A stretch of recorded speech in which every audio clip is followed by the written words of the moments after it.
everyone, hi, I'm Shine Pearl and welcome back to my channel. Thank you for subscribing my channel, commenting on my channel and also liking my videos. बहुत अच्छा लगता है और recently ना मुझे किसी ने पूछा कि मैम आप थोड़ा फॉरगिवनेस के ऊपर बताओ। तो ये जो वीडियो है ये है about law of forgiveness and law of Karma. तो सबसे पहले हम लोग बात करते हैं फॉरगिवनेस की। Why forgiveness is connected to karma. Karma या karma, it's a Sanskrit word. Actually karma जो है या कर्मा जो है वो एक संस्कृत वर्ड होता है जिसका मतलब होता है कम बैक। मतलब जो आप देते हो वही चीजें आपके पास उलट के आती है, ये है कर्मा। अच्छा, फॉरगिवनेस ना बहुत लोगों को समझ नहीं आता है कि फॉरगिवनेस क्या है। फॉरगिवनेस सिर्फ माफी देना नहीं होता है, ठीक है। बहुत लोग है ना डिफिकल्टी फेस कर रहे होते हैं। जब किसी को माफ करने की बारी आती है तो हम लोग सोचते हैं कि यार अगर मैंने उसे माफ कर दिया तो वो तो छूट जाएगा, वो तो फ्री हो जाएगा। और उसके साथ जो उसने मेरे साथ बुरा किया है, जो जिस तरीके से उसने मुझे हर्ट किया है, वो चीजें उसको रीपे बैक नहीं करना पड़ेगा। वो उस तकलीफ से जब तक के गुजरेगा नहीं तब तक के मुझे चैन नहीं आएगा। दिस इज समथिंग लोगों का दिमाग में होता है कि अगर हम माफ कर देंगे तो उसके कर्म भी धुल जाएंगे, वो माफ हो गया है, अब वो क्या है, अब वो एक अच्छी जिंदगी जिएगा।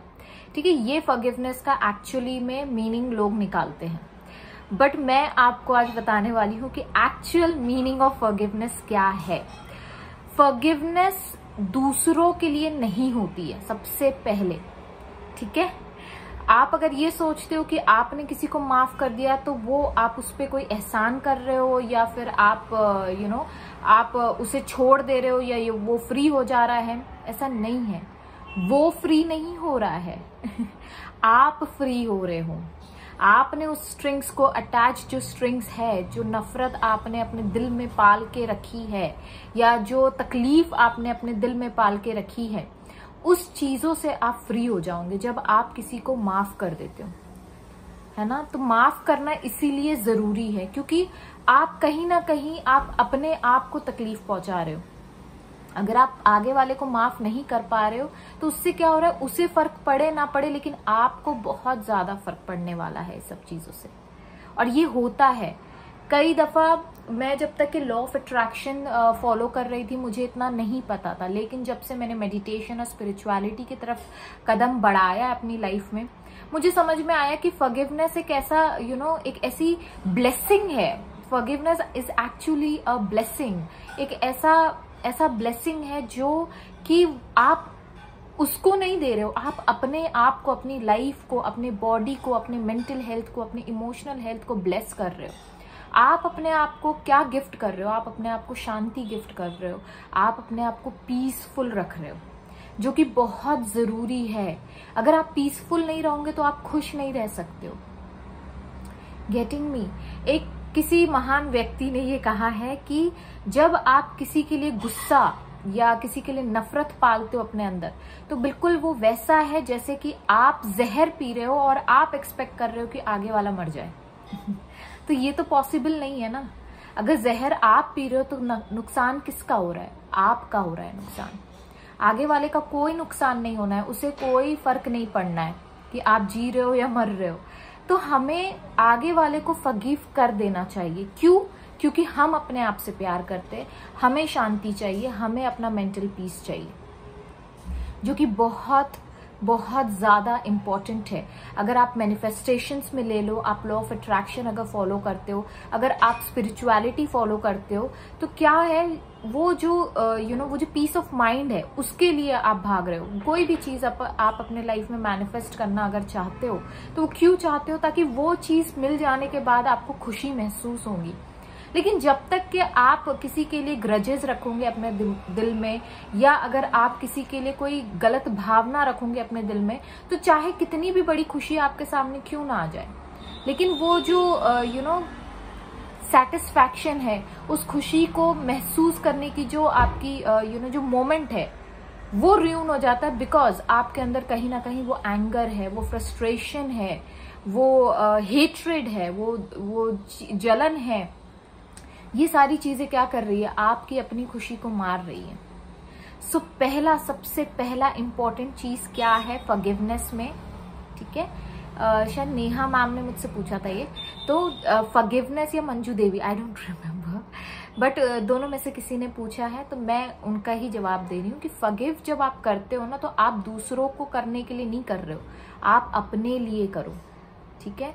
तो क्या होगा, इसमें आसानी पैदा होगी। जब आप अपने आप से प्यार करते हो, जब अपना स्टेट ऑफ माइंड आपको पीसफुल रखना है, आप जानते हो कि भाई इससे मेरा फायदा है, तो क्या हो जाता है, आप आगे वाले को फॉरगिव करने में आपको आसानी मिलती है। अच्छा, लोग मुझसे पूछते हैं कि शाइन लेकिन फिर भी फॉरगिव कैसे किया जाए, है ना। हम लोग तो फॉरगिव कर देते हैं, लेकिन कभी कभी वो चीजें सामने पड़ जाती है, तो मुझे या दोबारा मेरे दिमाग में वो सारे थॉट्स आने लगते हैं, तो वो सारी चीजें फिर से मुझे वहीं ना कहीं वो हर्ट कर रही होती है। तो मैं फॉरगिव अगर करना चाहूँ तो कैसे करूँ, है ना, फॉरगिवनेस करना भी आना चाहिए। तो मैं कहती हूँ कि जब भी आपको फॉरगिव करना है किसी को, स्टार्ट ब्लेसिंग देम। हमेशा अपोजिट सोचें, ठीक है। जो आपको तकलीफ दे रही है चीजें, अब तकलीफ का अपोजिट क्या हो सकता है, मरहम। मरहम क्या हो सकता है, वो है आपका प्यार, आपकी ब्लेसिंग्स, आपकी शुभकामनाएं, है ना। तो उस इंसान को आप ब्लेस करिए। जब भी कभी आपके दिमाग में वो पुरानी कोई ख्याल आता है या पुराना कोई ऐसी इंसिडेंट आपको बार बार याद आता है, तो तब आप उसे ब्लेस करिए। एक इंसिडेंट है तो 10 ब्लेसिंग्स दीजिए, 100 ब्लेसिंग्स दीजिए, जितनी आप दे सकते हो उतनी ब्लेसिंग्स दीजिए। अब यहाँ पे काम किसका हो रहा है, लॉ ऑफ कर्मा। कर्मा का मतलब होता है कम बैक।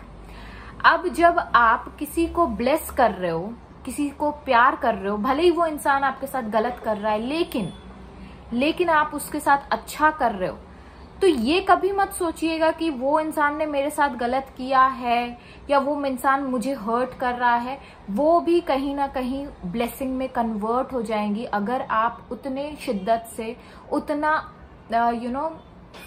अनकंडीशनल लव या ब्लेसिंग उस इंसान को भेजते हो तो, ठीक है। तो लॉ ऑफ कर्मा क्या कहता है कि जो आप दोगे वही आपको मिलेगा। तो अगर वो इंसान आपको हर्ट कर रहा है तो इससे नुकसान कभी भी आपका नहीं हो सकता, ठीक है। ये साइंस ने भी प्रूव किया है, ये लॉज भी है उसके ऊपर कि जितने जोर से आप बॉल फेंकोगे या जितने जोर से आप कोई चीज फेंकोगे, उतनी जोर से वो वापस आएंगी आपके पास, है ना। ये एक लॉ है, एक नियम है, और नियम गलत नहीं होते हैं। अगर आपने फिजिक्स पढ़ा हो तो आपको शायद समझे ये बात। अगर आपने नहीं भी पढ़ा है तो कर्मा यही कहता है कि अगर कोई चीज मैंने जैसे आपको दिया कोई चीज, तो वही चीज भले ही मुझे आपसे ना मिले, लेकिन कहीं और से वो चीज मुझे जरूर मिलेगी, क्योंकि ये मेरा कर्म है, ये मेरी कर्म भूमि है, और कर्म भूमि में कर्म करते जाना जरूरी है और अच्छे कर्म करना जरूरी है। जब आप अच्छे कर्म करते हो तो आपको भी अच्छा फल ही मिलता है। भले ही आगे वाला कितना भी नुकसान आपका पहुंचाना चाहे, लेकिन जो यूनिवर्स होता है ना, वो जानते हैं कि भाई ये बंदा जो दे रहा है, मुझे उसको वही चीज वापस करनी है। या भगवान ये कहते हैं कि जो आप दोगे वही आपको वापस मिलेगा। इसीलिए जब भी आप फॉरगिव करते हो तो फॉरगिवनेस कैसे करते हो, आप उसे ब्लेसिंग्स दे रहे हो। अगर वो उसकी लाइफ में कोई प्रॉब्लम है तो आपको उसे हीलिंग की ब्लेसिंग्स देनी चाहिए। अगर उसके लाइफ में कहीं लव रिलेशनशिप में उसके प्रॉब्लम है, सेंड देम लव। तो वो जो लव आप आगे वाले को दे रहे हो, तो वही लव आपके पास आएगा। अगर कोई फेल हो रहा है तो उसे सक्सेस की ब्लेसिंग्स दीजिए। तो इस तरीके से जब आप किसी आगे वाले को ब्लेसिंग्स देते हो तो ऑटोमेटिकली वो ब्लेसिंग्स उसको तो मिल ही रही है, लेकिन साथ ही साथ क्या हो रहा है, जो आपने दिया उसका 10 गुना ज्यादा बन के एक प्रॉपर एक स्पेशल फॉर्म में वो आपके पास भी आना है। इसीलिए आपको चूज करना जरूरी है कि क्या मैं इस इंसान को फॉरगिव करूं या ना करूं।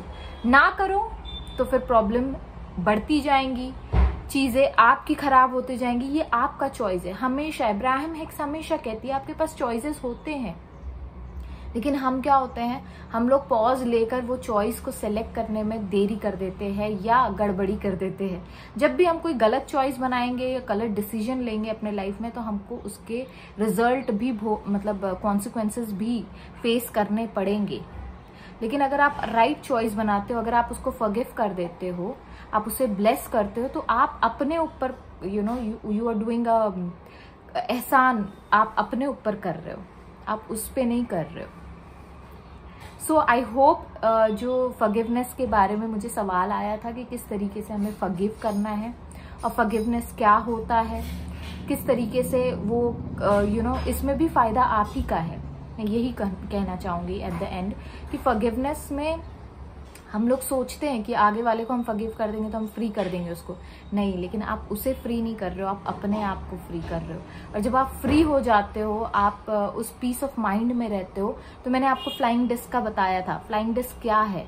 वो हेल्दी स्टेट में रहना, वो खुशियों वाले स्टेट में रहना। और जब आप खुश रहते हो तो क्या होता है, अच्छी अच्छी चीजें आप अपने लाइफ में ट्रैक करते हो। तो अल्टीमेटली आप अपना फायदा करोगे आगे वाले को माफ करके।